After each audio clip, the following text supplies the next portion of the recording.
Hi guys, welcome to my channel, Bhatia ma'am classes. Today I am going to discuss Unit 16 of Class 12 CBSE syllabus, which is very important for JEE as well as NEET. So we are going to discuss everything that you need to know about this chapter, including the questions and the questions of NCERT exercise as well as exemplar questions related to each paragraph. So I'm going to tell you the questions which relate to various topics of the book. So in this process, you're going to prepare the entire chapter. So please sit down with your book open in front of you and a copy to note down the questions and mark the answers that you're supposed to give. So we start with first drugs and their classification. So first line, drugs, these are chemicals of low molecular masses of the range 100 to 500 U. These interact with certain macromolecular targets to produce a biological response, and when that biological response is useful, we call these as medicines. What are medicines used for? Diagnosis, prevention, and treatment of diseases. Now, if these medicines are taken in high doses, more than recommended, they can become poisons. The use of chemicals for therapeutic effect means for treatment of diseases, is called chemotherapy. So these are the questions that are important from this particular topic. Differentiate between drugs and medicine, define chemotherapy, what is the average molecular mass of drugs, and write the uses of medicines. From this paragraph, these four questions are important. So uses of medicines are diagnosis, prevention, and treatment of diseases. Now next is classification of drugs. Under classification of drugs, drugs can be classified based on the following criteria: on the basis of pharmacological effect, and pharmacological effect provides doctors with the whole range of drugs which are available for treatment of a particular type of problem. Right? For example, analgesics have pain-killing effect, antiseptics kill or arrest microorganisms.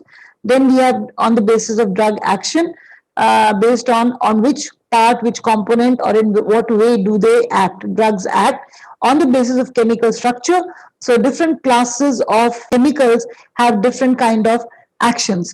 So there are some common structural features which have some common similar pharmacological activity. Means the sites on which they attack or the kind of problems that they heal.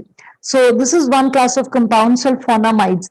Sulfonamides are this class of compounds. Now, regarding a sulfonamide, the kind of questions that can be asked from you. Sulfonamide is this class of compound. Children, remember, in a carboxylic acid, if I replace OH with NH2, I get an amide. This is carboxylic acid. This is an amide, an acid derivative. Similarly, if in a sulfonic acid, I replace OH with NH2, I get a sulfonamide. This is a sulfonic acid derivative. And this sulfonamide, if I replace one H with one R, I convert a primary sulfonamide to a secondary sulfonamide. So this is a 2-degree sulfonamide. A 2-degree sulfonamide. This is a class of compounds having a specific pharmacological activity. And this side we have an amine, and this is an aromatic amine, right? Okay, so you need to understand what are sulfonamides, and then the next action is classification on the basis of molecular targets. Very important. This is the most useful classification for medicinal catalyst. And then this is another line for questions. Drugs usually interact with biomolecules such as carbohydrates, lipids, proteins, and nucleic acids. So two questions from this topic. First, classify. How do we classify drugs? You have to tell these four headings. How do we classify drugs? Second, why do we classify drugs? Because it helps us to decide the kind of activity for which a particular drug can be used. Why do drugs have side effects? Because drugs binding to more than one receptor. Drugs can bind to more than one receptors. So they have side effects. Now, most useful classification of drugs for medicinal chemists is which out of the following? The answer is the most important classification is classification based on molecular targets. So this is a multiple choice question from this topic, classification based on molecular targets. Which of the following molecules, the next question, which of the following is not a target molecule for drug function in the body? Carbohydrates, lipids, vitamins or proteins? The answer is vitamins. Vitamins do not act as drug targets. Then name the macromolecules that are chosen as drug targets. So proteins, carbohydrates, lipids and nucleic acids from this paragraph. So these are the various questions that you need to understand based on these paragraphs. We move further. The next topic is drug target interaction. Now, drug target interaction, macromolecules such as proteins or carbohydrates or lipids, etc., they behave like drug targets we just discussed. Now, proteins perform the role of biological catalyst. Catalyst is something which increases the rate of a reaction. Biocatalyst or biological catalyst is something which increases the rate of biological reaction. That means a reaction taking place in a living system. And biological catalysts are called enzymes. Enzymes chemically are proteins. Enzymes chemically are proteins. So these proteins are crucial to working of any biological system. From these lines, these are various biomolecules. A question is, what is the function of each biomolecule in the body? I'll put a star here, I'll put a star here. What is the function of each biomolecule in the body? This is an important question related to this paragraph. The answer lies here. Okay. Then enzymes as drug targets, catalytic action of enzymes. Enzymes mainly perform two major functions. First function is to hold the substrate for a chemical reaction. How do enzymes work? Enzymes mainly work by having certain active sites. These active sites are associated with some functional groups. These active sites are associated with some functional groups, and this is the substrate molecule. Remember, the shape of the active site on the surface of the enzyme is complementary to that of the substrate, such that a substrate fits into this enzyme site and makes an enzyme substrate complex. This is called as enzyme substrate complex. A reaction takes place on this enzyme substrate complex, and once the reaction has taken place, then the product formed just deabsorbs from here and mobilizes and moves further. Okay, what are the questions that are important from this particular part of the question? What are enzymes chemically? They are proteins. Explain drug target interaction, taking the example of an enzyme as a target. This is the explanation you're going to give. What is the function of each biomolecule in the body? What are the various biomolecules we discussed, and what is the function of each biomolecule? This is given here. Okay, what is the function of each biomolecule in the body? Which of the following statements is not true about enzyme inhibitors? So just read the statements. Inhibit the catalytic action activity of the enzyme, prevent binding of substrate. Generally, a strong covalent bond is formed between an inhibitor and an enzyme, and inhibitors can be competitive or non-competitive. You have to tell me which is not true about these. So the right answer to this is going to be generally a strong covalent bond is formed between inhibitor and enzyme. This is false. The next question is, which forces are involved in holding the drugs to the active site of enzymes? The answer is all these forces are involved in holding the drugs to the active site of enzymes. Okay. So let us discuss drug-enzyme interaction now. Drugs inhibit any of the above mentioned activities of enzymes. So basically, what is a drug? Drug is something that we want to alter some kind of mechanism that is going on in our body. So drugs are required to block that particular kind of mechanism.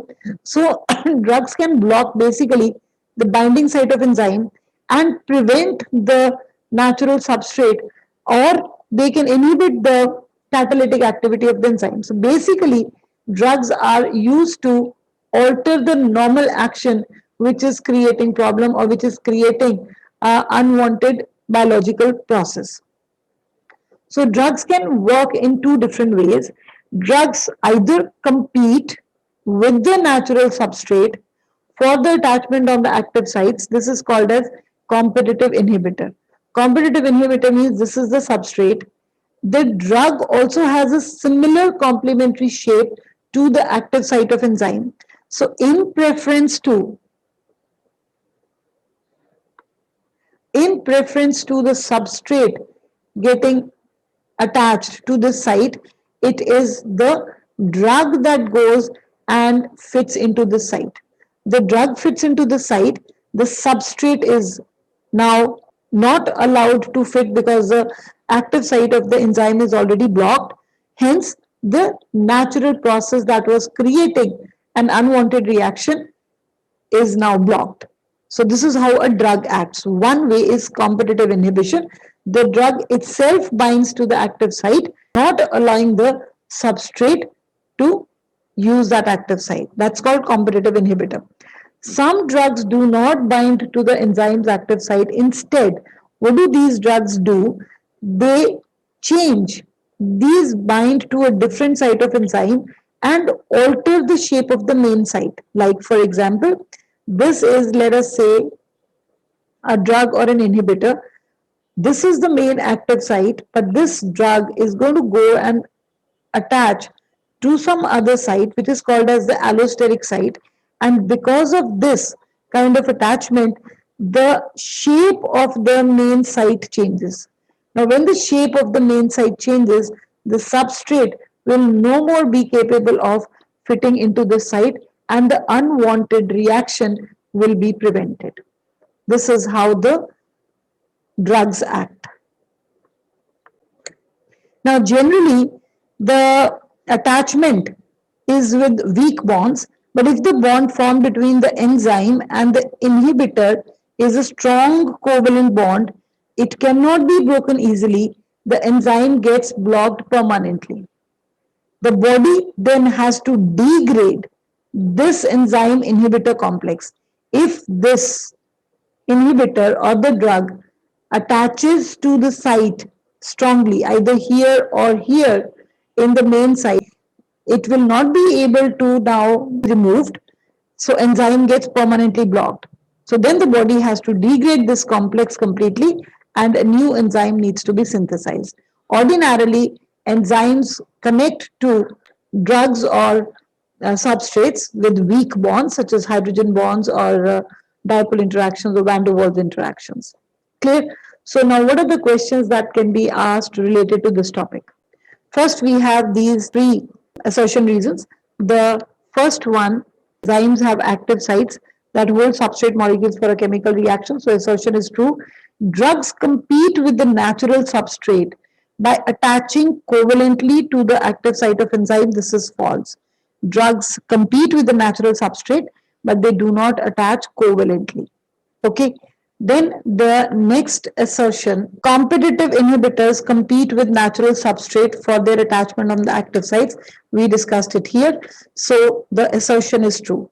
But in competitive inhibition, inhibitor binds to allosteric site of the enzyme. This is false. So the assertion is true and the reason is false. The third assertion says non-competitive inhibitor inhibits the catalytic activity of enzyme by binding with its active site. This is wrong. In non-competitive inhibition, the inhibitor binds to another site but not on the active site. So this is false. And reason says non-competitive inhibitor changes the shape of the active site in such a way that the substrate can't recognize it the reason is true. So assertion is false and the reason is true. Clear? So these are some assertion reasons that can be asked from here. These are mostly from the exemplar issued by CBSE as well as NCERT exercise questions. Most of the questions I'm discussing are from these two sources. Why are certain drugs called enzyme inhibitors? Because enzymes have functional groups present at the active sites. These bind the substrate for effective reaction via any of these forces. Some drugs interfere with these interactions by blocking the binding site of enzyme, prevent the actual binding of substrate with enzyme, and hence they are called inhibitors. Same content can be asked to this question. What are enzyme inhibitors? Same as what we discussed just now. Then you can be asked, classify them on the basis of their mode of attachments on the active site. So you're going to discuss competitive and non-competitive inhibition, and then with the help of diagrams explain how do inhibitors inhibit the enzymatic activity, and the diagrams are the ones that we have discussed just now. These diagrams are to be given, this one and this one. Okay, these are subjective questions for your board exams. So from these lines, we have a question: what happens when the bond formed between an inhibitor and an enzyme is a strong covalent bond? The answer comes here. The enzyme is permanently blocked and the body degrades the complex and synthesizes a new enzyme. Okay, explain the role of allosteric site in enzyme inhibition. So sites different from the active site where a molecule can bind get affected, and this is called allosteric site. So you have to explain allosteric inhibition as we've just discussed. So next we have receptors as drug targets. So what are receptors? The first point that you need to understand, what are receptors? Receptors are basically proteins, and these are important for the communication process of a body. Communication process means how the messages are transferred into the system from outside. So just remember that this is an animal cell, and the cell membrane is shown here to you in the form of a magnified picture. In the cell membrane, this is a double layered cell membrane. This is the interior of the cell, this line, this is the interior of the cell. This is the exterior part. Okay, we have lipids and proteins. So this receptor protein is embedded in the cell membrane. The receptor protein is embedded in the cell membrane, and towards the outside, there is a binding site on the receptor for chemical messengers, for those substances which are going to come and bind on this site and signal some messages to be posted towards the interior of the cell, right? So you can look here into this figure. This is the interior of the cell. This is the outer surface of the cell membrane, outer surface of the cell membrane. This is the binding site, and this is a chemical messenger. So when a chemical messenger approaches this binding site, it changes the shape of the site. And this leads to a message being coded, transferred to the inner part of the cell, right? And this chemical messenger now gets removed and the original shape of the site is recovered back. So basically in a body, message between two neurons. Neurons are nerve cells which are responsible for the entire communication system within the body. So message between two neurons and between neurons to muscles is communicated through certain chemicals. These chemicals which help in communicating a message from the outside to the inside of the cell through these receptor proteins are called chemical messengers, right? And the important points: to accommodate a messenger, shape of the receptor site changes, transfer of message occurs, but the chemical messenger does not enter the cell. These are very important lines. Okay, now what are the questions that can be asked related to this particular page? Which of the following statements are incorrect about receptor proteins? So you can read this. Majority of receptor proteins are embedded in the cell membrane, which is right. Active site opens on the inside. This is wrong. Active site opens on the outside. Chemical messengers are received at the binding site. This is true.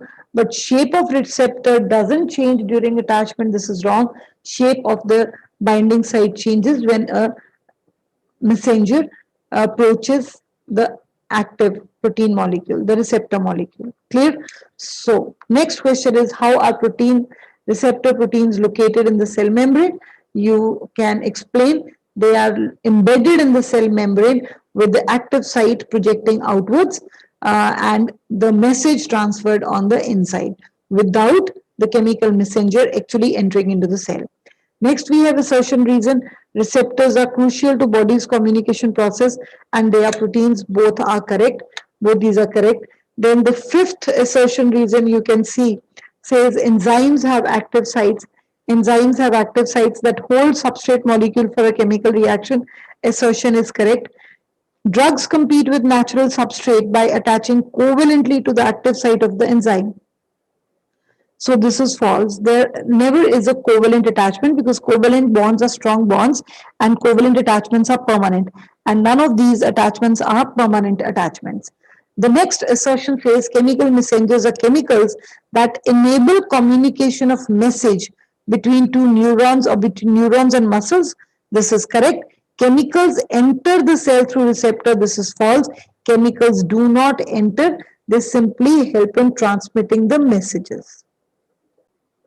Now, questions based on these last few lines. Based on these last few lines, what are the questions that can be asked? The receptors show selectivity of one chemical messenger over other.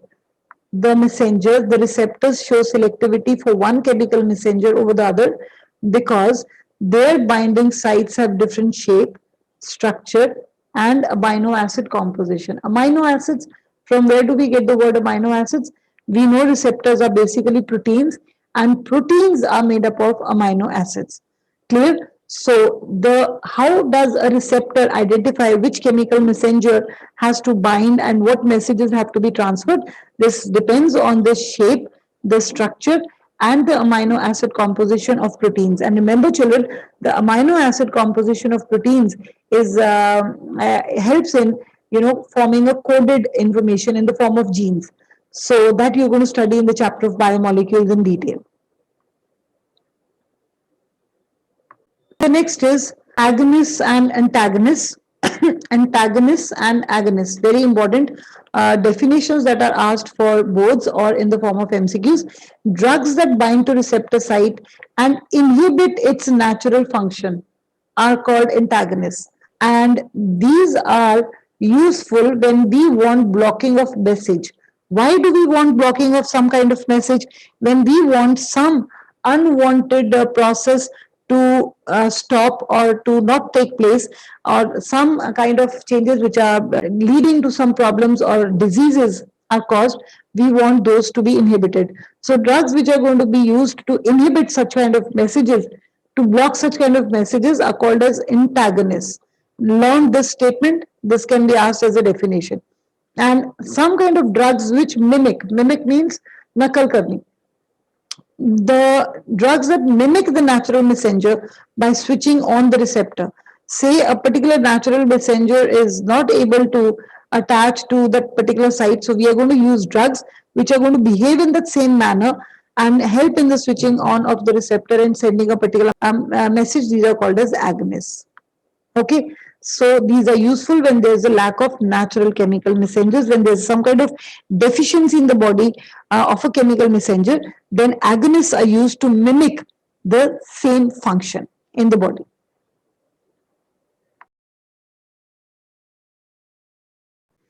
Now we discuss about the therapeutic action of different classes of drugs. Therapeutic means healing, which treats a particular disease. So let us talk of antacids now.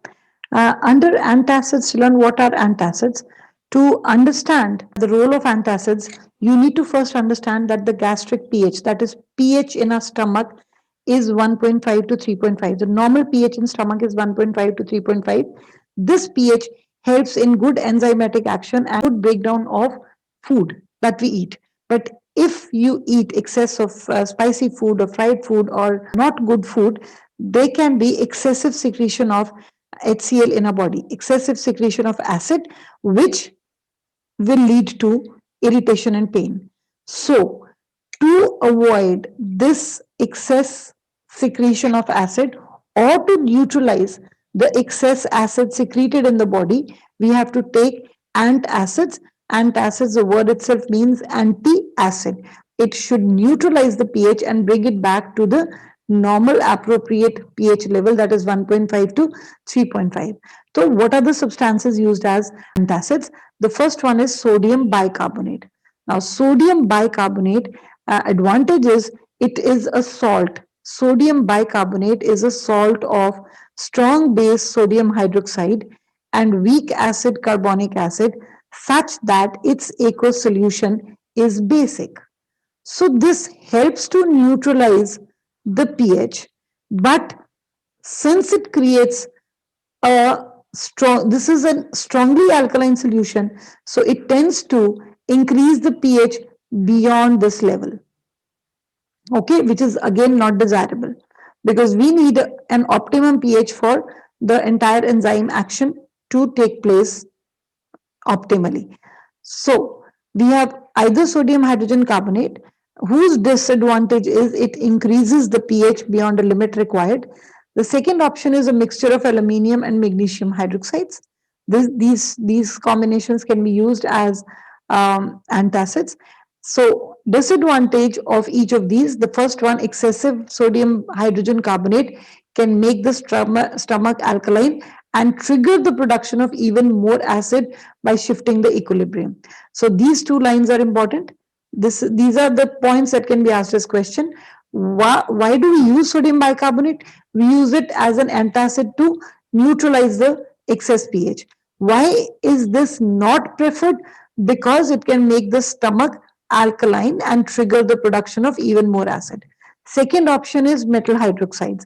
Why are metal hydroxides better alternatives than sodium bicarbonate? A very important question for your board subjective attempt as well as can be asked as MCQs. It is useful because it is insoluble and does not increase the pH much above neutrality.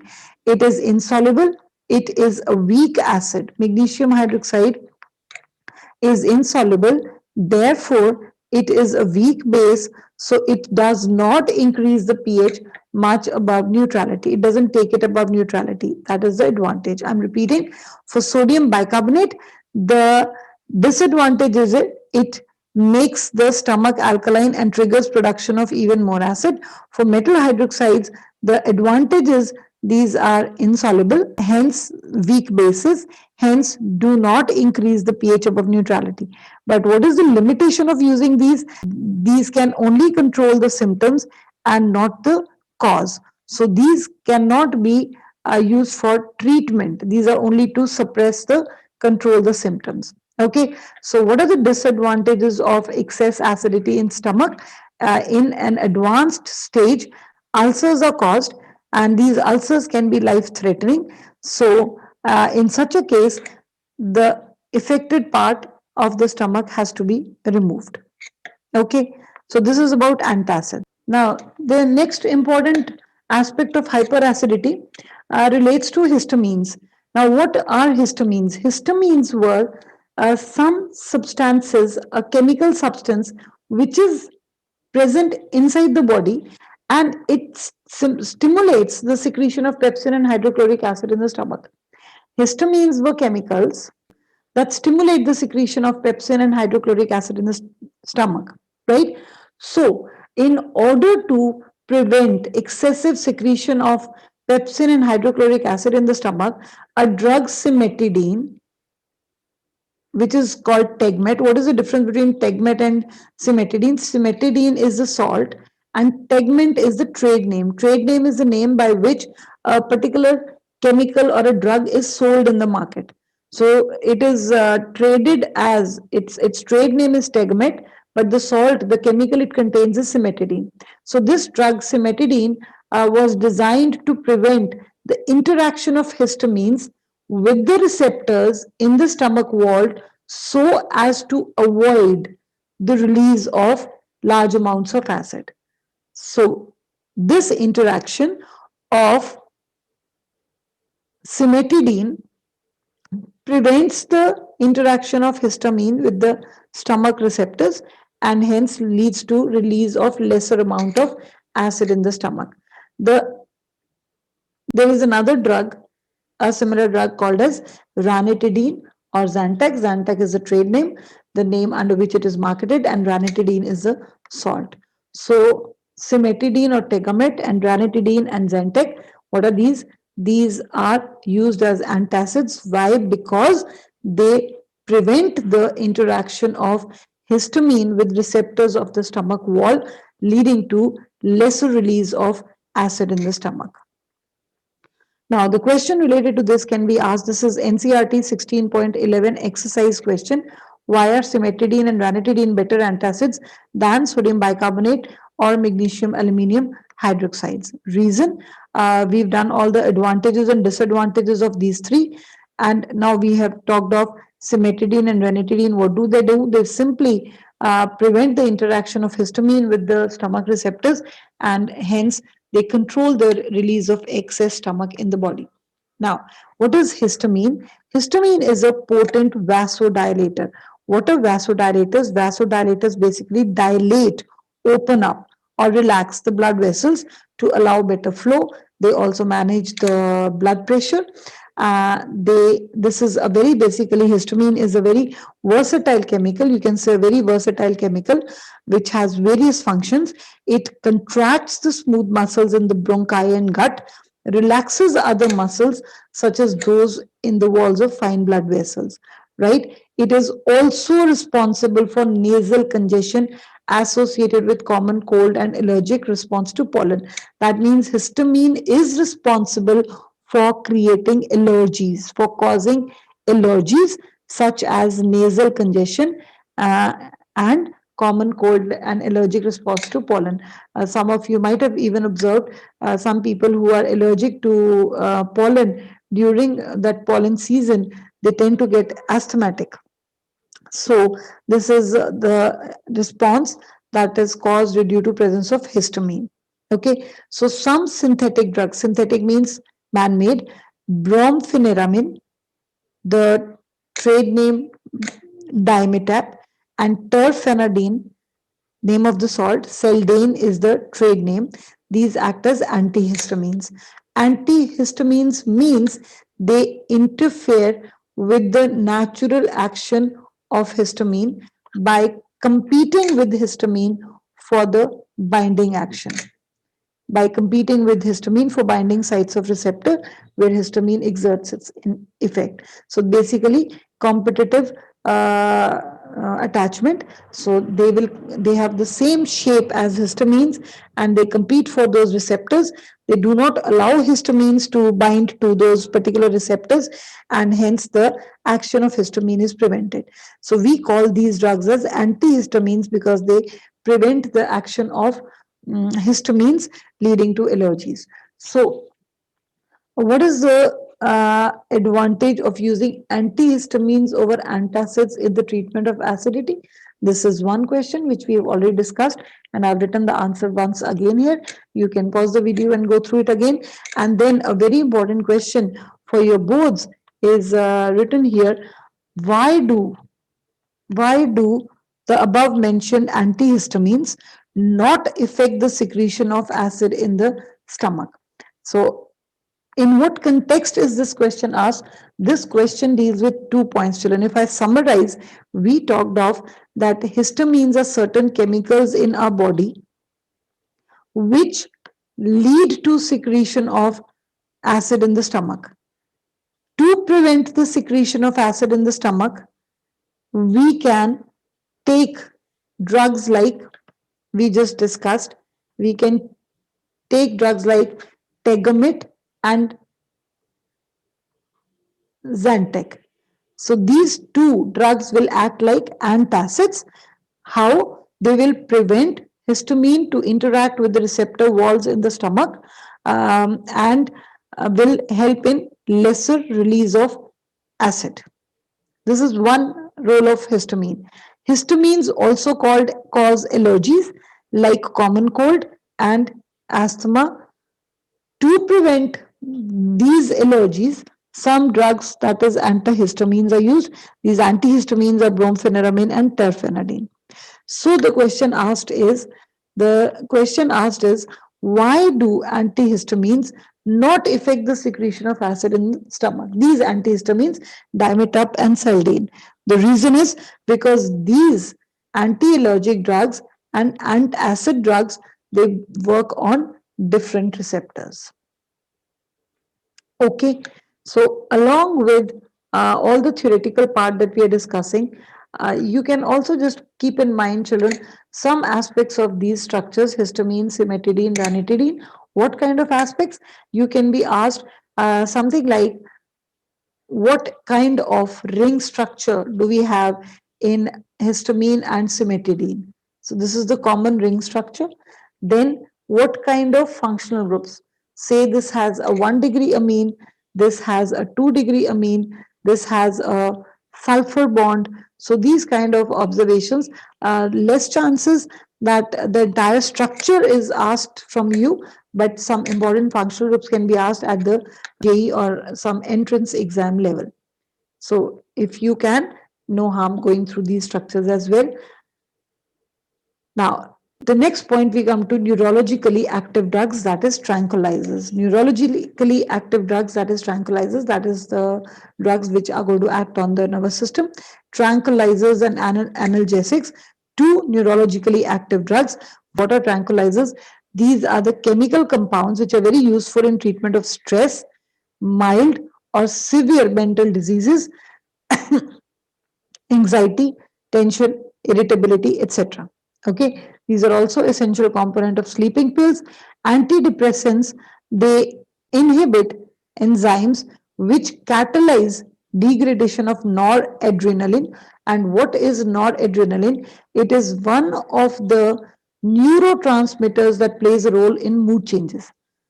So if the level of noradrenaline is low in a person for any reason, due to any reason, that person's signal sending activity becomes low.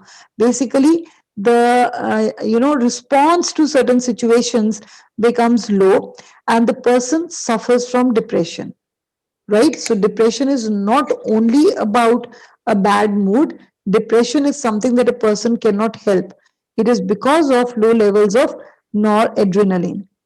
Clear? So in such cases, antidepressant drugs are taken. These drugs inhibit the enzymes which catalyze the degradation of noradrenaline, which means, I'm summarizing, children, noradrenaline leads to some mood changes. If noradrenaline is low, it leads to depression because the signal sending activity of a person becomes hampered. So what is required? We need optimum amount of noradrenaline. That means noradrenaline should not be broken down in the body easily. So certain enzymes which catalyze the breakdown, the degradation of noradrenaline, if those enzymes can be inhibited, the noradrenaline concentration can be prevented from going low. Hence, drugs which inhibit the enzymes which catalyze the degradation of noradrenaline are called antidepressant drugs. So, we have some examples here: iproniazid and phenelzine. These are antidepressant drugs, and we have examples of tranquilizers. Tranquilizers are basically some strong, some mild. They are generally used to relieve stress or mild to severe mental diseases or anxiety. Okay, then we have Econil, used in controlling depression and hypertension. Again, structurally, you can just keep in mind the kind of groups. These are the kind of groups that are present. What is the nature of ring structure, hydrazine derivative, etc. These points, if you can keep in mind, good, because recently structure-based questions have also been asked in the recent years in the entrance exams. Next, we come to barbiturates, another class of compounds. Derivatives of barbituric acid are called barbiturates. Examples given here, these are another class of tranquilizers. These are hypnotic. Hypnotic means sleep producing agents. Uh, and some other substances used as tranquilizers are Valium and serotonin, more of learning. Next is analgesics. What are analgesics? Analgesics are simply substances which reduce or abolish pain. They can reduce or abolish pain without causing any impairment of consciousness or mental confusion or incoordination or paralysis. These are simple painkillers. Okay, so these are of two categories: non-narcotic, which are non-addictive, and narcotic. Non-narcotic or non-addictive, like aspirin and paracetamol. So non-narcotic, non-addictive drugs, aspirin and paracetamol belong to this class. Aspirin also inhibits the synthesis of prostaglandins. What are prostaglandins? Prostaglandins stimulate inflammation. Inflammation means swelling in the tissue, leading to pain. So, these drugs, aspirin, can also be effective in relieving skeleton pain, such as due to arthritis. These drugs also have other effects such as reducing fever. So, drugs that reduce fever are called as antipyretics. What are antipyretics? Antipyretics are drugs that reduce fever, and aspirin can also prevent platelet coagulation. So, it is used as an anti blood clotting agent, also used for prevention of heart attacks. All learning. Narcotic analgesics, under this category, these are addictive drugs, children. Narcotic analgesics, we have examples of morphine. These are also used as addictive drugs, and these are generally like given after post-operative pain, to relieve post-operative pain or cardiac pain and pains of terminal cancer, or severe pains like at the time of childbirth. But these drugs can also be misused, okay, for addiction. These cause addiction, and these can be used for addictive purposes also as a drug. And in case the doses go beyond the prescribed doses, poisonous doses can lead to stupor, coma, convulsions, and can be fatal, can ultimately lead to death. So these are all narcotic addictive analgesics, to be given only in case of these severe cases of pain like post-operative pain, cardiac pain, and pains of terminal cancer and in childbirth. And these are uh, habit-forming drugs basically. So some people take it, use them like drugs, like morphine, heroin, etc., codeine in poisonous doses. These can lead to death as well.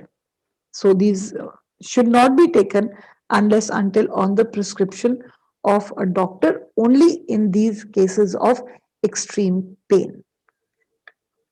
Next, we have the category of antimicrobials.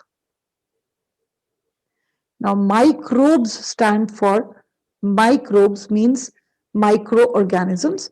So, all those drugs which act against microorganisms are called antimicrobials. Antimicrobials tend to destroy or prevent development or inhibit the action of microbes. So, what are the various categories of microbes? Bacteria. So, when a drug is used against bacteria to prevent its growth or to inhibit its action, these are called antibacterial drugs. For these are, then we have antifungal drugs, we have antiviral drugs, and antiparasitic drugs, depending upon on which kind of microbe they are acting. And antibiotics, antiseptics, and disinfectants are also microbial drugs. So the kind of microbial drugs that we're going to talk of are antibiotics, antiseptics, and disinfectants. So antibiotics are basically drugs which are produced wholly or partly by chemical synthesis, and in low concentrations inhibit the growth or destroy microorganisms by intervening in their metabolic processes. Now, the investigation part, Paul Elric a German bacteriologist, he deduced, he developed a medicine arsphenomin to treat syphilis. This medicine was also known as salvarsan, and he found a similarity between this and some azo-dyes. So he found that arsphenomin has a linkage AS double bond AS, which resembles the linkage present in azo-dyes. Azo-dyes have a linkage N double bond N. So N double bond N is a linkage in azo-dyes, and this is also called as these are substances with this group are also called as diazo compounds, and they are also responsible for color. So Elric started studying, looking for structures which resembled these azo-dyes and could also selectively bind to bacteria. So he was successful in preparing the first effective antibacterial agent, Prontosil, which resembles in structure to the compound salvarsan, which was first used for treatment of syphilis.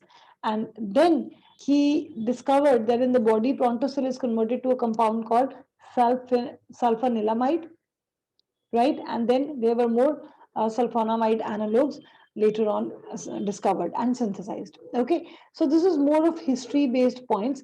You should learn everything if your target is entrance exams and you do not want to leave anything to chance. But questions from these topics have not been asked much of the times till date. Now, next, this is a very, very important part. The part now I'm going to discuss. This much part is more important when it comes to your board exams and any kind of exams. So, under this, you must know first what are bactericidal and bacteriostatic compounds. Bactericidal Bactericidal are the ones which kill microorganisms, and bacteriostatic which simply inhibit the growth of microorganisms. You must know the examples placed under each. So you can be asked this question as a multiple choice question to find out four examples are given and find out which out of the following is bactericidal and which is bacteriostatic. So you need to learn these examples. Next, here in these lines, we have important topic broad spectrum antibiotics, narrow spectrum antibiotics, and limited spectrum antibiotics. And question 6.9 in your NCERT exercise asks what is meant by broad spectrum antibiotics. So broad spectrum antibiotics is basically are those which can kill or inhibit the growth of a wide range of gram positive and gram negative bacteria. These are the strains of bacteria, gram positive and gram negative bacteria. Broad spectrum antibiotics can work on both. Then narrow spectrum antibiotics are those which are effective mainly against either of these, either gram positive or gram negative. They are narrow spectrum. And if a particular antibiotic is effective against a single microorganism or a disease, they are called limited spectrum antibiotics. Clear? And then we have examples: penicillin G, it is a narrow spectrum antibiotic. Ampicillin and amoxicillin are broad spectrum antibiotics. Similarly, all the examples quoted here, you should be able to classify them into bactericidal, bacteriostatic, narrow, broad, or limited spectrum. So here we have chloramphenicol, ofloxacin, vancomycin, and dizidazolin. So these examples you should be able to relate under which category they fall in. It's all factual, children. It's all learning based. So there's nothing much that I can explain here. Now we have antiseptics and disinfectants. Now, under antiseptics and disinfectants, this is the most high yield topic when it comes to board exams. If we go by the history of the previous exams, this question has been asked. Questions from this topic have been asked most often. Okay, so what are antiseptics and disinfectants? First, both of these either kill or prevent the growth of microorganisms. Second, antiseptics are applied to living tissues. Living tissues, they do not harm our skin, so they can be applied for wounds, cuts, ulcers, and diseased skin surfaces.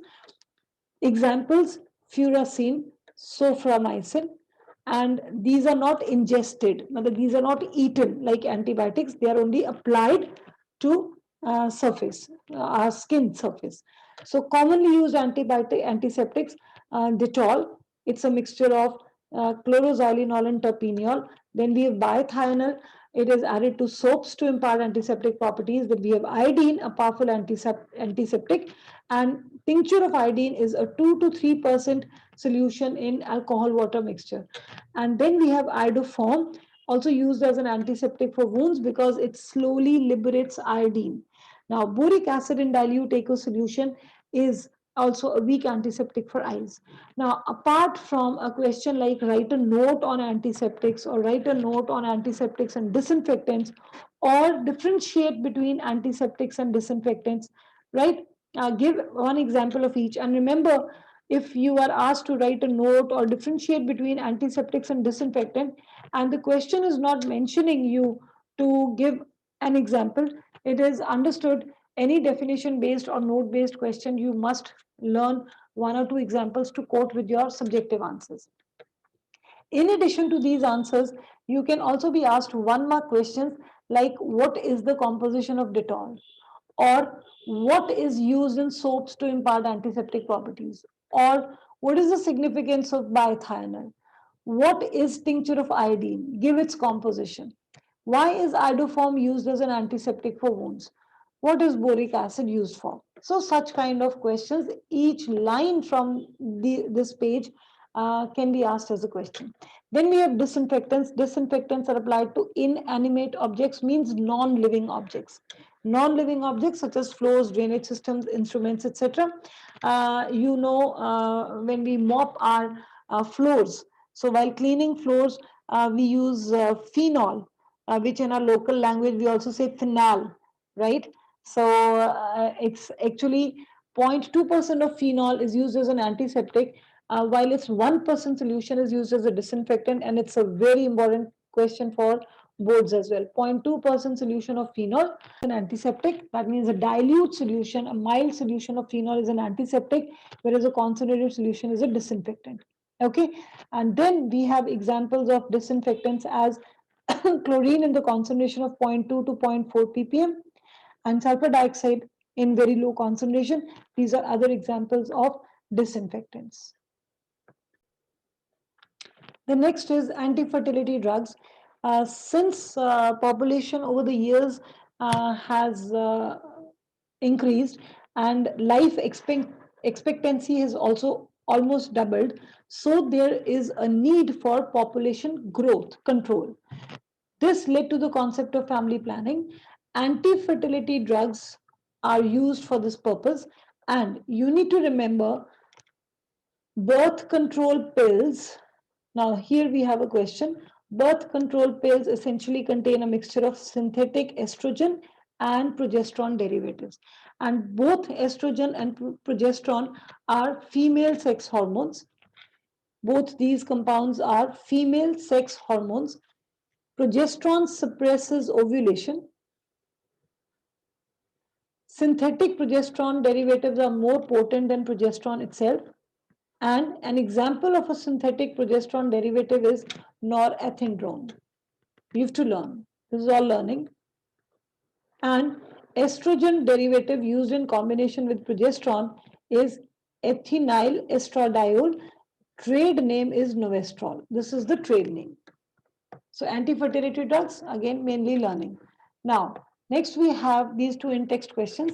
Sleeping pills are recommended by doctors to the patient suffering from sleeplessness, but it is not advisable to take its doses without consultation. So what is the reason for this? It's an obvious reason. These drugs, when taken in doses higher than recommended, may produce harmful effects. They can act as poison and cause even death.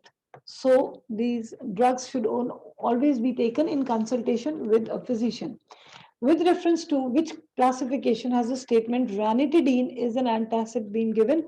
Ranitidine is labeled as an antacid. Why?